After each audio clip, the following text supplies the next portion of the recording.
Setelah 3 tahun kereta ni keluar, akhirnya Proton X90 muncul dengan beberapa perubahan yang baru yang membuatkan kereta ni adalah the true 7-seater SUV. Tapi persoalan dia, apa yang baru kereta ni? Jom kita tengok video ni sampai habis. Kalau kita tengok perubahan pertama dia adalah pada enjin dia. Dengan menggunakan enjin 1.5 liter turbo 4 silinder IGT dan 7 speed DCT, dia boleh menghasilkan 181 horsepower dan 290 Nm torque. Sedikit rendah dibandingkan dengan model yang lama, tetapi dengan enjin 4 silinder ni boleh bagi operasi yang lebih smooth, kurang vibration dan rasa lebih natural untuk sebuah SUV yang besar. Sekarang pun dah ada wireless Apple CarPlay dan Android Auto untuk semua variant X90 kali ni. Dan ada 3 variant untuk Proton X90 ni, which is Light, Prime dan Prime X. Warna dia pula ada 5 jenis iaitu Jet Grey, Snow White, Armour Silver, Marine Blue and Quartz Black bagi color baru untuk X90 kali ni. Untuk interior dia pula, variant Light dan Prime dapat leather seat dan untuk variant Prime X dapat napal leather seat. Untuk Prime X ni juga ada ventilated seat untuk first dan second row. Corong aircon pun ada untuk setiap seat. Kalau nak bawa satu family, boleh pilih variant Light atau Prime sebab dia ada 7 seat. Tapi kalau yang jenis suka ruang yang lebih luas dan selesa tu, boleh je ambil Prime X sebab dia ada 6 seat.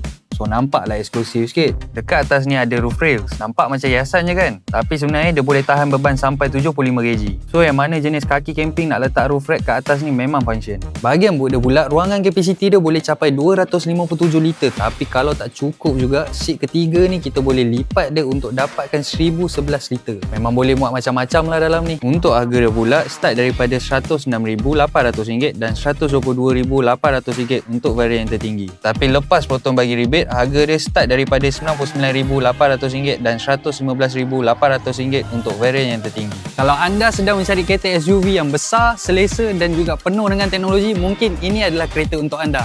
Dan jika anda berminat, boleh booking kereta ini di showroom Proton yang terdekat.